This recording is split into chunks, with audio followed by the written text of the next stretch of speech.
Cristo. Amém, amados? Eu estou muito feliz por receber o pastor Sandro aqui, parceiro, amigo.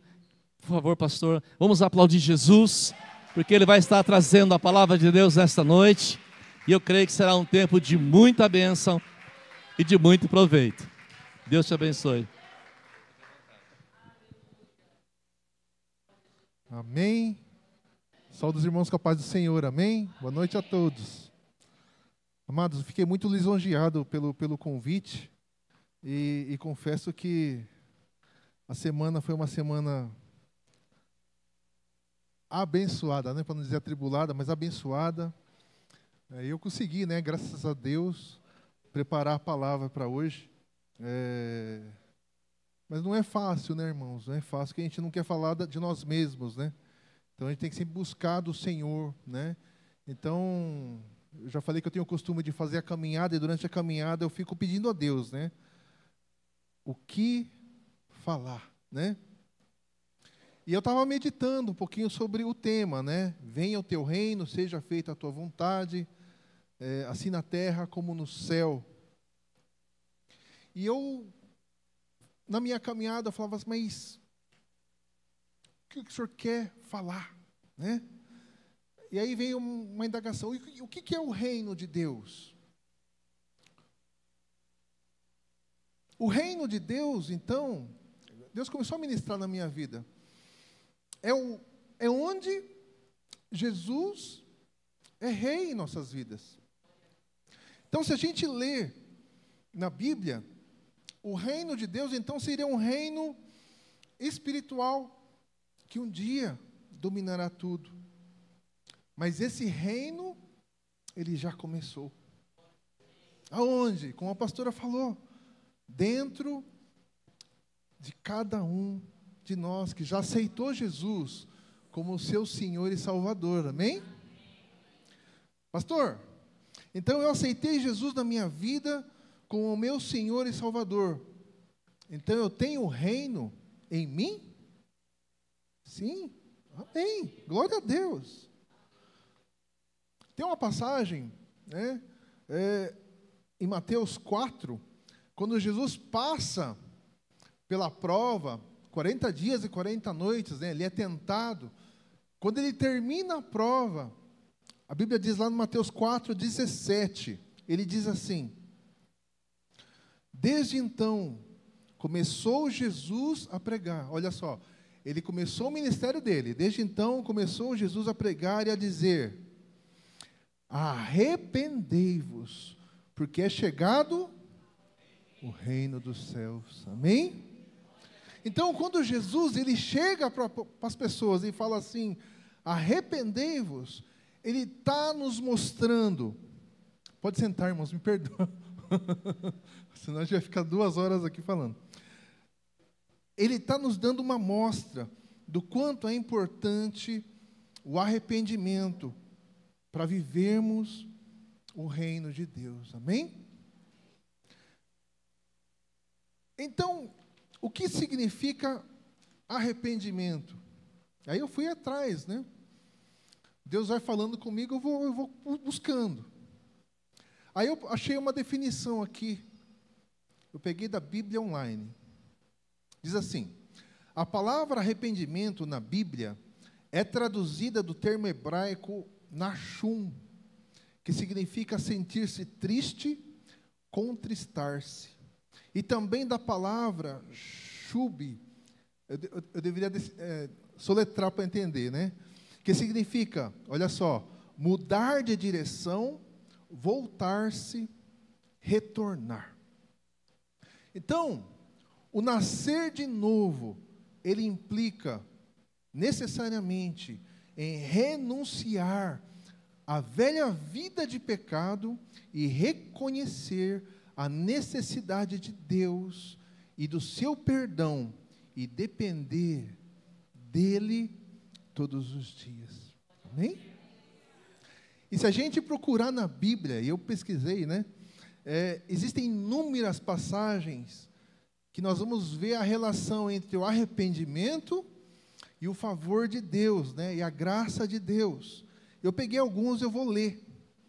Em Lucas capítulo 15, versículo 7, ele diz assim: digo-vos que assim haverá alegria no céu por um pecador que se arrepende, mais do que por 99 justos que não necessitam de arrependimento. Lucas 17, do 3b em diante, diz assim: e se o teu irmão pecar contra ti, repreende-o. Olha só. E se ele se arrepender, perdoa-lhe. E se pecar contra ti 7 vezes no dia, e 7 vezes no dia vier ter contigo, dizendo, arrependo-me, perdoa-lhe. Em 2 Coríntios 7:10, Paulo diz, porque a tristeza, segundo Deus, opera arrependimento para salvação, da qual ninguém se arrepende, mas a tristeza do mundo opera a morte. E finalmente eu separei aqui também Atos 2:38, e disse-lhes Pedro, arrependei-vos e cada um de vós seja batizado em nome de Jesus Cristo para perdão dos pecados. Então a gente percebe, irmãos, como que o arrependimento, ele é tão importante para o reino de Deus e consequentemente para nós como igreja, amém? No livro de Jonas, eu preguei acho que a semana retrasada na igreja, nós vemos a primeira vez que um homem de Deus prega para pessoas que não são judias, amém?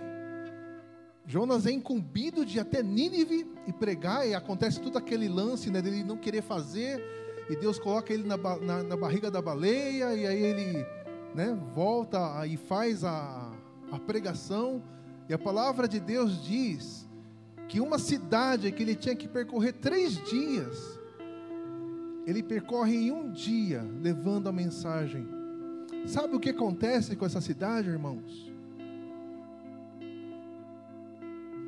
Desde o rei, o homem mais poderoso daquela cidade, até os animais, se vestiram de pano e saco e cinzas, em sinal de arrependimento. Sabe o que aconteceu com aquela cidade? Ela foi poupada. Depois, mais de 100 anos depois, ela é destruída, amém? Mas é a graça de Deus que envolve o arrependimento, um coração que se constrange daquilo que foi um caminho errado que se cometeu. E essa cidade de Nínive foi uma delas.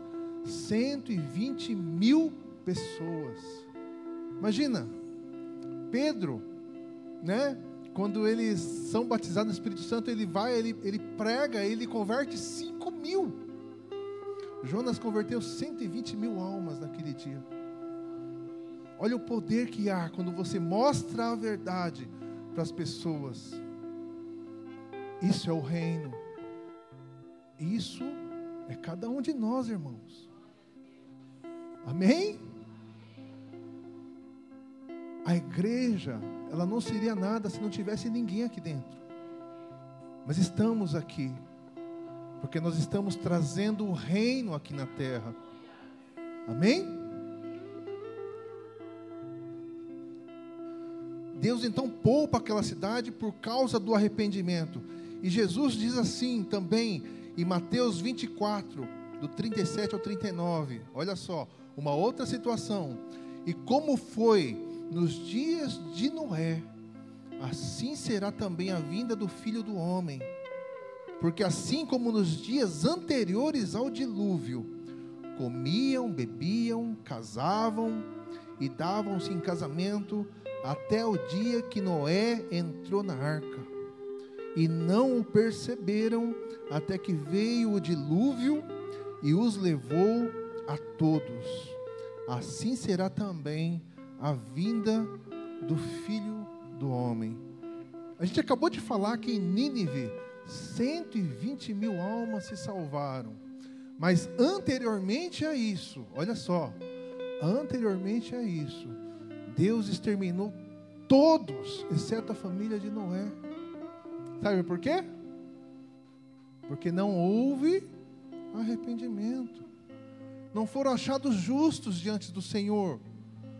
E Noé, ele teve mais ou menos 100 anos, mostrando um caminho para aquelas pessoas. E aquelas pessoas falavam: você é louco, Noé. Nunca vi água, nunca vi tanta água, que você está fazendo um barco no meio do deserto. Ao invés de se arrependerem, decidiram tirar a chacota dele. E o resultado disso foi que Deus matou eles. Arrependimento, irmãos, é uma constante na vida do cristão, na nossa vida, irmãos. Por quê? Porque todos nós somos sujeitos a erro, a falha, como o pastor acabou de falar. Ninguém na sua altivez vai achar que é algo, porque é a graça de Deus sobre a nossa vida. Se nós somos alguém, Deus nos permitiu ser esse alguém. Se conquistamos algo, foi a graça de Deus que nos permitiu conquistar algo. E todas as vezes que nós atribuímos a devida honra a quem merece essa honra, aí Deus trabalha em nossas vidas. Mas quando a gente acha que porque nós somos algo ou alguém, somos altivos, então Deus começa a nos olhar diferente. Fala: não, peraí, esse menino precisa de tratamento, essa pessoa precisa ser tratada. Aí você passa pela prova e você fala assim, que o inimigo se levanta. Mas não tem nada de inimigo, meu irmão. Não tem, me perdoa, não tem. É o nosso próprio coração que nos leva nesse caminho. E o coração que está o reino. Jesus, ele mora em nós. Aí a gente coloca Jesus de um lado e o nosso ego do outro. E a gente quer que o nosso ego suplante o reino. Paulo fala em Romanos 12, versículo 2. E não vos conformeis com este mundo, olha só, mas transformai-vos pela renovação do vosso entendimento, para que experimenteis qual seja a boa, agradável e perfeita vontade de Deus. Paulo está dizendo para os romanos que o nascer de novo necessariamente implica em não nos conformar com o mundo. O que é conformar, irmãos? Pense em forma. Você tem uma forma, você coloca o bolo e ele sai no formato da forma, não é isso? Quando você se conforma com o mundo, você está caminhando segundo o mundo.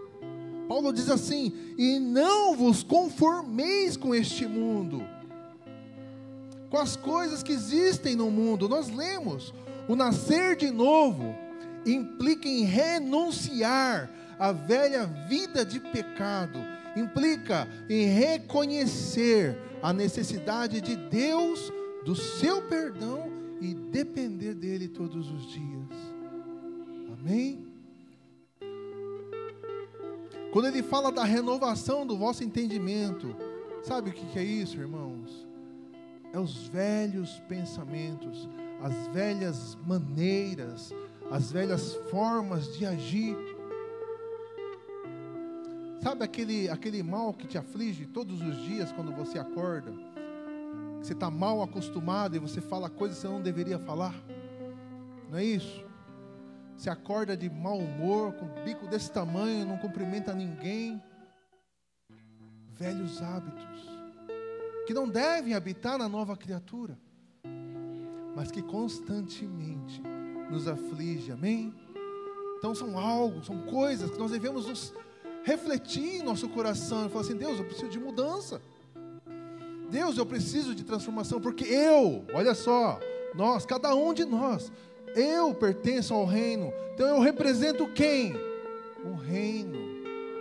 Só que eu que represento o reino, saio na rua, na velha forma, na velha criatura.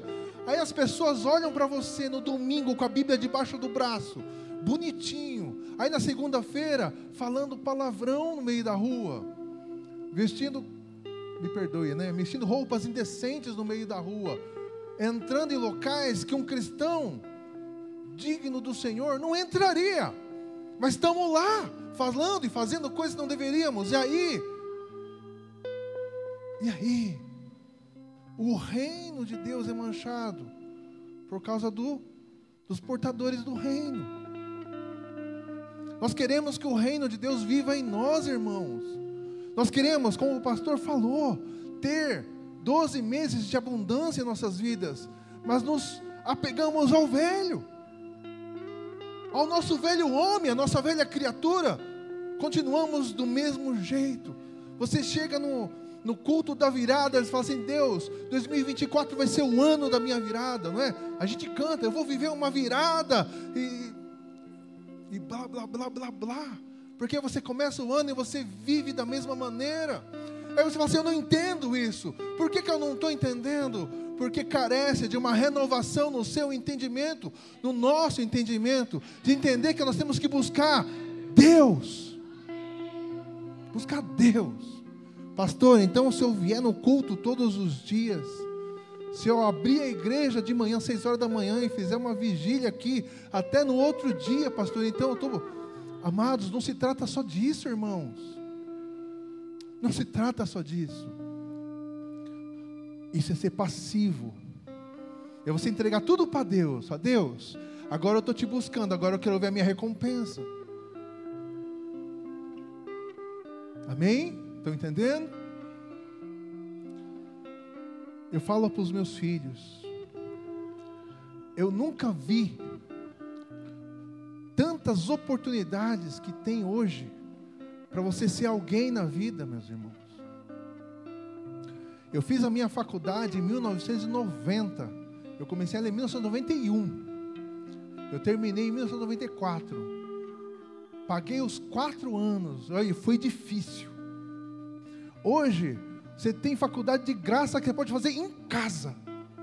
Vocês sabiam disso?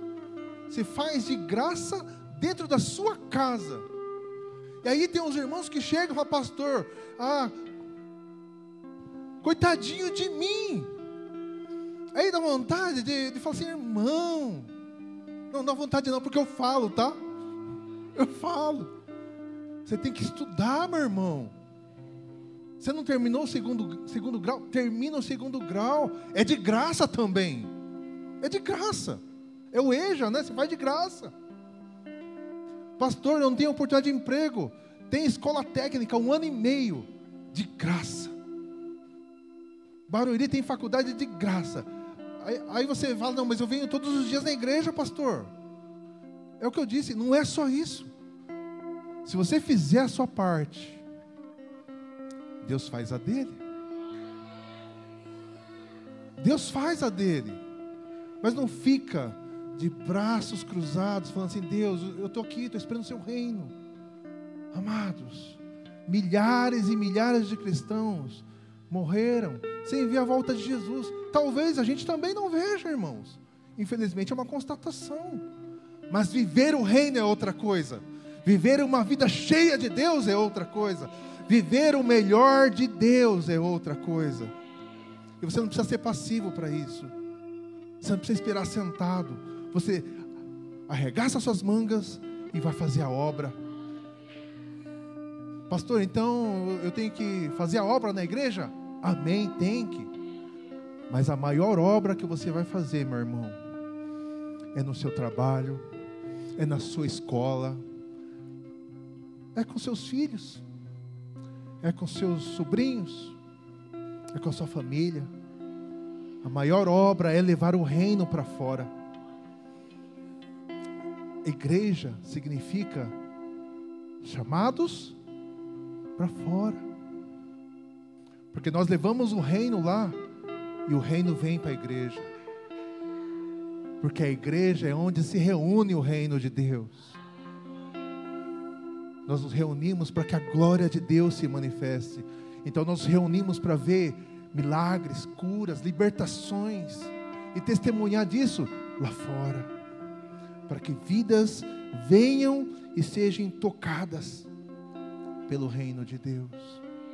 Então quando Jesus chega e ele fala assim, é chegado o reino, aí você fala assim, meu Deus, já é chegado o reino, porque ele já veio, ele já habitou no meio de nós.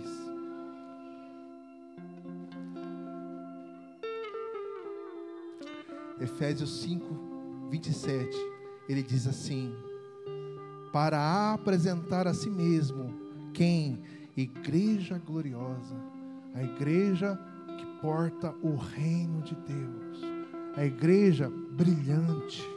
Por que a igreja brilha? Olha só, sem mácula, sem ruga e nem coisa semelhante, mas santa e irrepreensível. Irmãos, olha o que Paulo está falando para os Efésios. E que carta aos Efésios, não é verdade? Deus, ele vem buscar uma igreja gloriosa. Sabe? Estamos falando de mim e de vocês. Nós somos a igreja. Nós carregamos o reino de Deus. Nós mostramos o reino de Deus para o mundo. E nós sabemos que o mundo, ele jaz no maligno. Vive no meio das trevas. E quão densas são essas trevas? É sério, pastor? Liga a televisão. Daqui a pouco você está no meio das trevas e você nem percebeu. Daqui a pouco você se conforma com o mundo e você nem percebeu.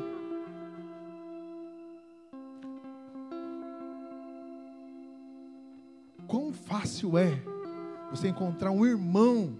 Daqui a pouco o irmão está falando, você viu lá no... Desculpa a palavra, é até feio de falar, né? Você viu lá no BBB? Aí você fala assim, eu não assisto essas coisas, irmão.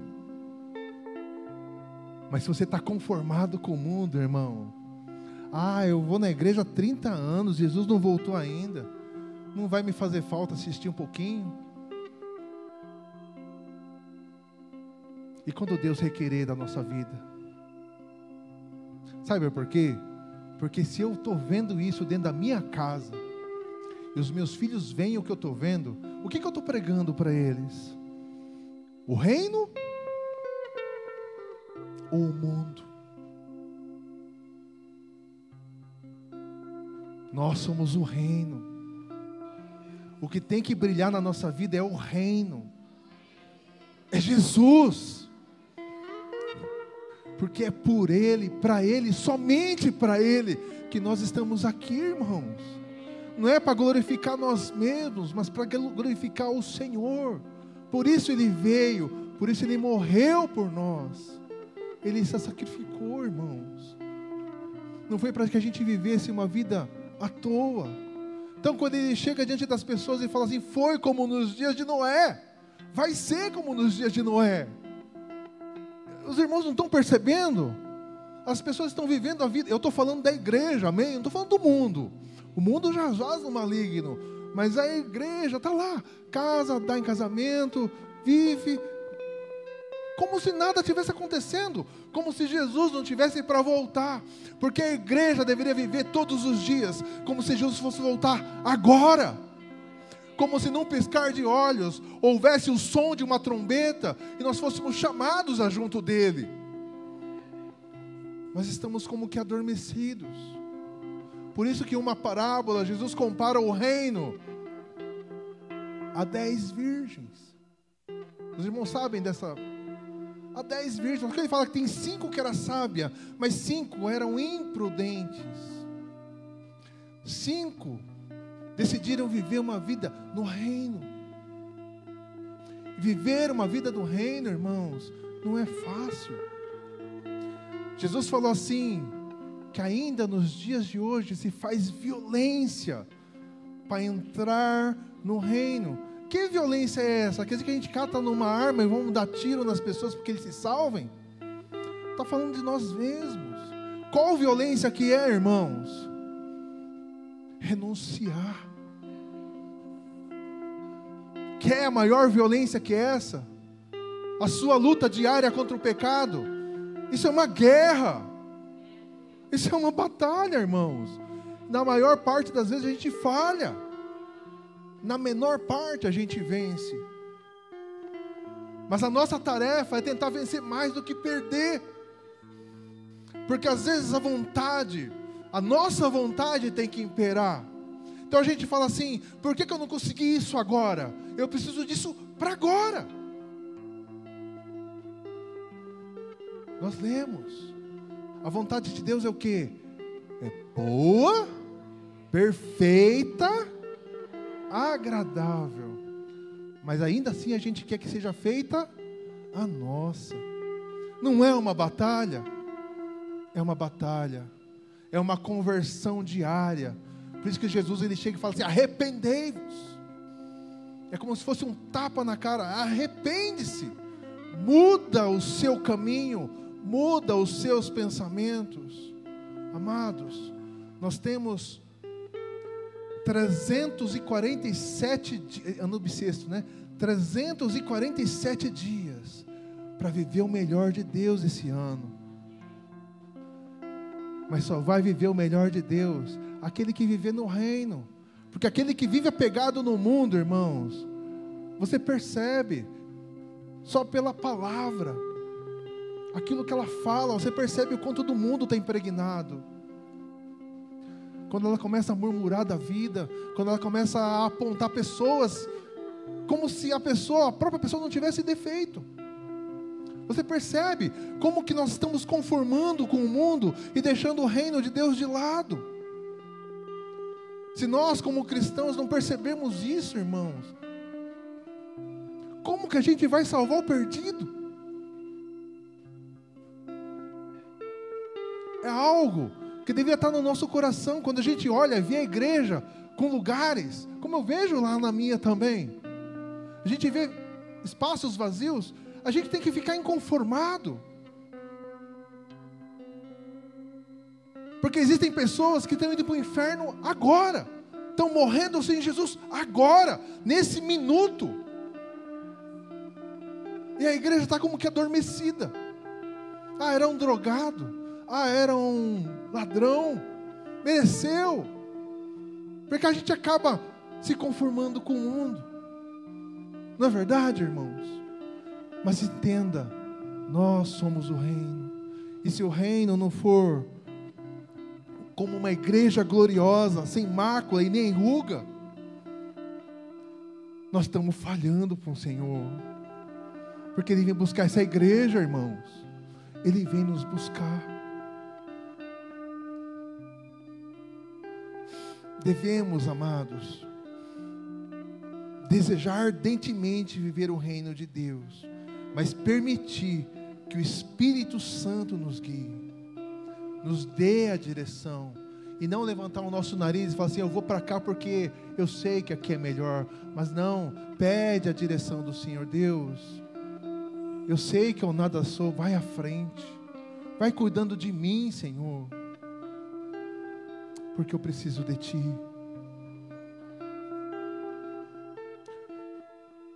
Nós somos o lugar, amados, onde a igreja